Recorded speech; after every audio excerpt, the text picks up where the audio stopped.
चलिए आज हम बात करते हैं BSc second year minor chemistry का डी ब्लॉक का। आज का हमारा टॉपिक है संक्रमण तत्व का 5D श्रेणी। आप ध्यान रखें, एक बात हम आपको बता दें पहले, अगर ये लेक्चर नंबर जो 3 है, इसके पहले लेक्चर नंबर 1 और लेक्चर नंबर 2 हो चुका है, जिसमें लेक्चर नंबर 1 में हमने इंट्रोडक्शन दिया था इस चैप्टर का और साथ ही साथ 3D श्रेणी आपको बताई थी, जो प्रथम संक्रमण श्रेणी होती है। जो दूसरा लेक्चर हुआ था उसमें हमने आपको बताया था 4D श्रेणी बताया था। क्या बताया था? 4D श्रेणी बताया था। लेकिन अब अपन जो लेक्चर नंबर 3 चालू कर रहे हैं उसमें बताएंगे 5D श्रेणी। लेकिन आप ध्यान रखना, जब तक अगर लेक्चर नंबर 1 और 2 में 3D और 4D आपने नहीं पढ़ा होगा तो आपको ये वाले लेक्चर समझने में बहुत ज़्यादा दिक्कत जाने वाली है। इसलिए पहले लेक्चर नंबर 1 और 2 अटेंड करें, उसके बाद ही ये वाला लेक्चर देखें। तो सबसे पहले अपन बात करते हैं तृतीय संक्रमण श्रेणी, यानी जिसे अपन बोलते हैं 5D श्रेणी भी, उस के बारे में। तो ये जो होती है श्रेणी, वो लैंथेनम La से चालू होती है और मरकरी तक जाती है, जिसमें जो कुल तत्व होते हैं वो होते हैं 10। कितने तत्व होते हैं? लैंथेनम से लेके मरकरी तक 10 तत्व होते हैं। इन 10 तत्वों को कहते हैं तृतीय संक्रमण श्रेणी 5D श्रेणी। ये 10 तत्व इन श्रेणी में आते हैं और इनकी जो अंतिम इलेक्ट्रॉन होता है ये 10 तत्वों का, वो अंतिम इलेक्ट्रॉन जाता है 5D उपकोष में प्रवेश करता है जो अंतिम इलेक्ट्रॉन। इसलिए इस श्रेणी को अपन 5D श्रेणी भी कहते हैं। क्यों कहते हैं 5D श्रेणी? तृतीय संक्रमण श्रेणी तो बोलते हैं, लेकिन 5D श्रेणी क्यों बोलते हैं? क्योंकि अंतिम जो इलेक्ट्रॉन होता है इन तत्वों का वो 5D उपकोष में जाता है,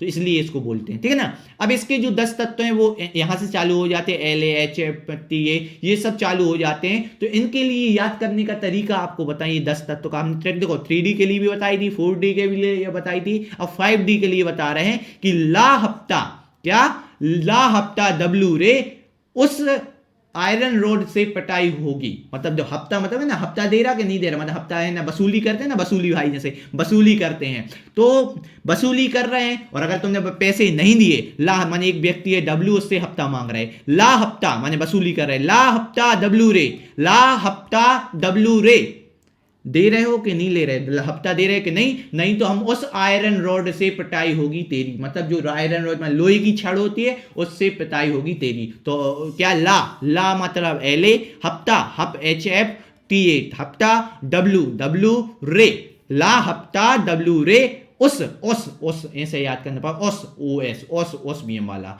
आयरन रॉड से, आयरन मतलब IR से बस इतना है, आयरन के लिए आयरन रॉड से इसे बोलना पड़ा ताकि ट्यूनिंग बने, इसलिए नहीं तो आयरन ओनली। तो आयरन पिटाई और होगी, मतलब और पिटाई होगी, मतलब ला हफ्ता W रे, जल्दी वसूली पैसे दो, नहीं तो उस आयरन रोड से तेरी पिटाई क्या हो जाएगी? और हो जाएगी, माने पिटाई और हो जाएगी। इसलिए वही बोल रहा है ला हफ्ता W रे उस आयरन रोड से पिटाई और होगी।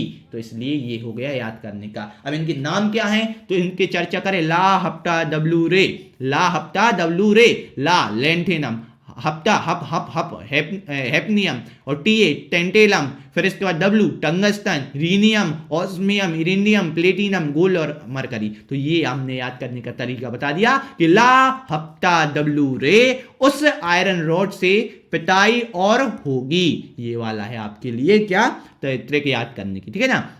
तो परमाणु क्रमांक इनका चालू होता है 57 से, तो La का होगा 57, लेकिन ये होता है फिर यहां से एक्सेप्शन, क्योंकि 58 से लेके 71 तक जो लैंथेनाइट श्रेणी होती है वो F ब्लॉक की होती है। नहीं तो आप कहेंगे सर बताओ आपने ये गलत लिख दिया, यहाँ तो 71 लिखना चाहिए, या 57 है तो 58 59 होना चाहिए, आपने 57 से डायरेक्ट जंप कर दिया 72 पे। तो आपको हमने ना जो आपके लिए वो बताया था, क्या कह सकते हैं, जो आवर्त सारणी पीरियोडिक टेबल बताई थी लेक्चर नंबर 1 में, उसमें हमने बताया था ना कि जो 3D श्रेणी होती है, फिर 4D होती है, यहाँ फिर 5D होती है और 6D होती है। तो 5D और 6D में जो पहला यहां होता है La लैंथेनम और यहां होता है एक्टिनम। तो समझ रहे एक्टिनाइट श्रेणी। तो लैंथेनाइट के बाद इसके बाद तुरंत जो अगला होता है, जो तुरंत अगला माने जो कहते हैं अगला नंबर, जैसे ये 57 है तो जो 58 वाले नंबर से यहां चालू हो जाती क्या? F ब्लॉक चालू हो जाता है और इसके बाद से अगला वाला F ब्लॉक 2। तो इतना ये F ब्लॉक कहलाता है। तो इसको ये पीरियोडिक टेबल के आपने नीचे देखा होगा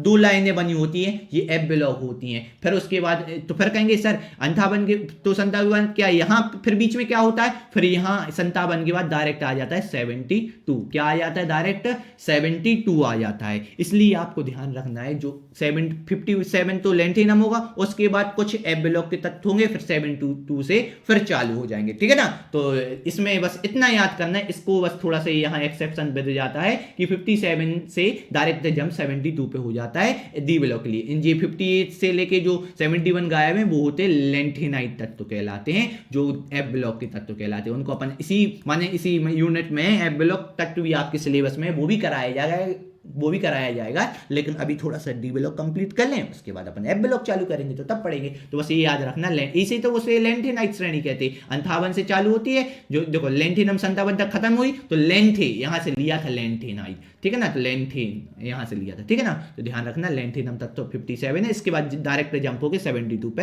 हैफनियम से आ जाता है चालू, ठीक है ना। तो इसके लिए सबसे पहले अपन को इसका इलेक्ट्रॉनिक विन्यास देखें तो पहली में और इसमें थोड़ा सा अंतर रहता है। जैसे ये देखो आपको पता है अपन लेंगे, जैसे अपन ने अभी 3D के लिए कौन सा पहले तत्व ले लिया था, आर्गन, जिसका 18, क्योंकि अपन 18 तक का लिखने की जरूरत ही नहीं है, अपन आर्गन लिख देते थे तो 18 तक इलेक्ट्रॉनिक विन्यास तो वैसे ही मान लिया जाता था। अपन AR लिख देते ना ऐसे, तो आर्गन लिख देते तो 18 तक तो वैसे ही कंप्लीट हो जाया था। अब अपन ने फिर उसके बाद अगले लेक्चर में 4D का पढ़ा, उसमें अपन ने लिया था KR क्रिप्टॉन, जिसका होता था 36, तो यहाँ क्रिप्टॉन लिख देते तो 36 तक का अपन को इलेक्ट्रॉनिक विन्यास लिखना ही नहीं पड़ता था, क्रिप्टॉन से ही काम चल जाता था। अब आता है 5D, तो 5D में अपन अब क्रिप्टॉन के बाद जो अगली अक्रिय गैस है ना, ठीक है ना, तो अक्रिय गैस, नोबेल गैस, तो इनके लिए अपन क्या करें, अगला जो लेंगे वो लेंगे जिनॉन। क्या लेंगे, जिनॉन, जिसका जो परमाणु क्रमांक होता है वो होता है 54 होता है, ठीक है ना। कितना होता है, 54 होता है इसका जो जिनॉन का। तो अब 5D श्रेणी में अपन AR ले लिया था 3D में, 4D में लिया था क्रिप्टॉन, अब 5D में अपन क्या लेंगे, जिनॉन, जिसका परमाणु क्रमांक होता है कितना,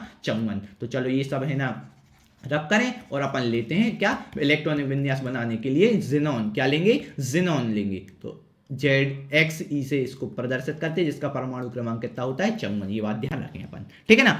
अब जिनॉन तो ये सब में आएगा, जिनॉन जो होगा ये तो सब में आएगा, इसमें तो कोई दिक्कत नहीं, 54 ये पूरा जिनॉन लेने पर। अब कहेंगे सर जो ये बीच में 57 से 72 तक का जो बीच का इतना बड़ा गैप है उसकी पूर्ति कैसे होगी, वो बस हम बताने वाले हैं। ये जिनॉन बस लिख दें, क्योंकि ये वाला हम पहले जो टाइपिंग वर्क में नहीं कर पाए हैं, तो आपके लिए पहले अभी लिख नहीं पाए, नहीं तो पिछले लेक्चर में अपन ने वही पहले से लिखे रखे थे। चलो कोई दिक्कत नहीं। अब अपन क्या करेंगे, ये 57 से डायरेक्ट इतना बड़ा जंप मार जाता ना, तो इसमें बस एक, अब देखो इतना जंप मारता तो थोड़ा सा तो अंतर होगा, तो यहाँ जिनॉन के बाद डायरेक्ट आएगा, अपन को पता है 5D, देखो ये कौन सी श्रेणी कहलाती है, 5D श्रेणी कहलाती है। तो इसमें अंतिम इलेक्ट्रॉन तो 5D में भरेगा, और अगला यहाँ 6S, आपको हम पिछले लेक्चरों में आपने देखा होगा तो पता है ना, एक अगला जो 6S पहले आता है, लेकिन होता क्या है कि जो 5 के बाद 6 आता है, इसलिए ये लास्ट में लिखते हैं, लेकिन ये पहले आ जाता है, ठीक है ना। जब अपन ओरिजिनल लिखते हैं तो ये पहले आ जाता है, लेकिन लाइन से जब लिखने पर जो 6 बाद में आता है 5 के, इसलिए ये बाद में लिख देते, लेकिन क्रम में जो ये 6X होता है वो पहले आ जाता है। तो इसकी टेंशन नहीं लेना, भरेंगे तो लास्ट ही का, माने D5D उपकोष में 5D श्रेणी क्यों कहलाती है, क्योंकि अंतिम इलेक्ट्रॉन D उपकोष में 5D में भरता है, लेकिन ये 6S लास्ट में इसलिए लिखा है क्योंकि 5 के बाद ये 6 आता है, पहले 1 का लिखते, फिर 2 का, फिर 3 का, फिर 4 का, फिर 5 का, इसी प्रकार से, इसलिए अपन ने ना 6 बाद में लिया, नहीं तो ये पहले आ जाता है। ये बार बार बताने की जरूरत नहीं है, वो तो पिछले लेक्चर में आप देख चुके हैं। तो ये 6X लिखते भली बाद में, लेकिन ये पहले आ जाता है, ठीक है ना। तो जिनॉन यहाँ, अब फिर कहेंगे सर इसमें अंतर क्या हुआ, अंतर ये हो जाता बेटा, ये 5D यहाँ भी रहेगा और 6S यहाँ रहेगा, लेकिन उसके पहले यहाँ क्या भर जाएगा, इसमें बन जाएगा 4F और एक्स्ट्रा जोड़ जाएगा, जिसमें हर में 14 इलेक्ट्रॉन पहले से ही भरे होंगे, क्योंकि देखो पहले हैं तो डी के पहले ही भरे जाते हैं। अपन को तो भरना किस में है, डी में उपकोष में भरना है, बाकी ये तो पहले से भरे हैं। और आपको पता है एफ में अधिकतम कितने इलेक्ट्रॉन भरते, 14, तो यहाँ ये 14 इलेक्ट्रॉन सब में 4F में पहले से भरे होंगे। बस अंतर ये होगा कि सिर्फ इस वाले लेंथेनम में नहीं होगा, क्योंकि यहाँ से देखो इतना बड़ा है, तो इस अंतर के लिए यहाँ 4F जुड़ जाता है, लेकिन यहाँ 4F नहीं होता, यहाँ 4F क्या होता है, 0 होता है, इसमें 4F भरा नहीं होता है। बस ये आपको याद रखना है, बस इतना है, वहां एक्सेप्शन है, ताकि आप ये बस याद कर लें कि जो लेंथेनम होता है वहां 4F प्रेजेंट नहीं होता है, समझ रहे, यहाँ जो होता है ये प्रेजेंट 4F नहीं होता है, बाकी इसमें ज्यों का त्यों रहता है, 5D सब में होता है, कोई दिक्कत की बात नहीं है। बाकी वो बात जो हमने बोला ना, देखो क्या है, केमिस्ट्री है, इसमें अपवाद एक्सेप्शन बहुत रहते हैं, तो आपको याद करने की जरूरत होती है, बाकी कोई दिक्कत की बात वैसे भी नहीं है। ये बस हम ये लिख दें, फिर आपको है ना इसको भरना बता रहे हैं, और ट्रिक हमने पिछले लेक्चर में बताई दी है, उसी ट्रिक से अपन करेंगे। आपको ध्यान आ रहा होगा कि हाँ सर वैसा आपने बताया था कि इस वाले 5D में बस एक एक्सेप्शन होता है, वो भी 8वें नंबर पर, ये यहाँ समझ रहे ना। तो ये अपन ने भर दिया, इसको तो अपन साइड करें, ये तो कोई दिक्कत जरूरत की बात है नहीं है।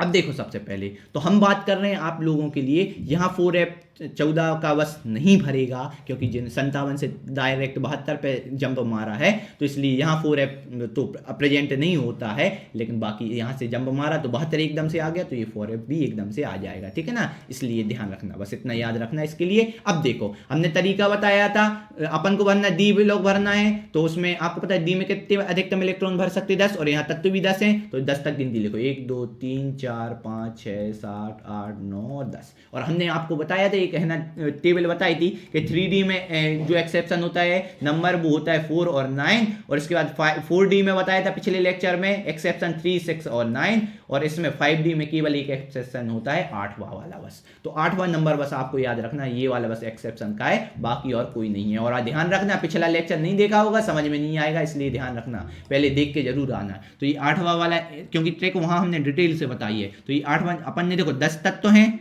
तो 10 नंबर तक लिखे, और डी में भरना ना, क्योंकि अपन डी ब्लॉक पढ़ रहे हैं, तो डी में भरना है इलेक्ट्रॉन, तो डी में भरना है, तो डी में अधिकतम कितने भर सकते हैं 10, तो यहां तक ये पूरा 10 भर दिया, मैंने यहां 10 तक लिख दिया। अब आपको पता है 5 पूरा पूर्ण अर्धभारित होता है, तो 5 ही रहेगा इलेक्ट्रॉन भरेंगे, और 10 पूर्ण भरित रहता है तो 10 ही इलेक्ट्रॉन भरेंगे। अब इसके अलावा अब देखो इसमें केवल एक्सेप्शन आते हैं, तो पहले वाले में केवल पहला इलेक्ट्रॉन भरेगा, दूसरे वाले में 2 इलेक्ट्रॉन भरेंगे, तीसरे वाले में 3 भरेंगे, चौथे वाले में 4 भरेंगे, छठे वाले में 6 भरेंगे, 7वें वाले में 7 भरेंगे।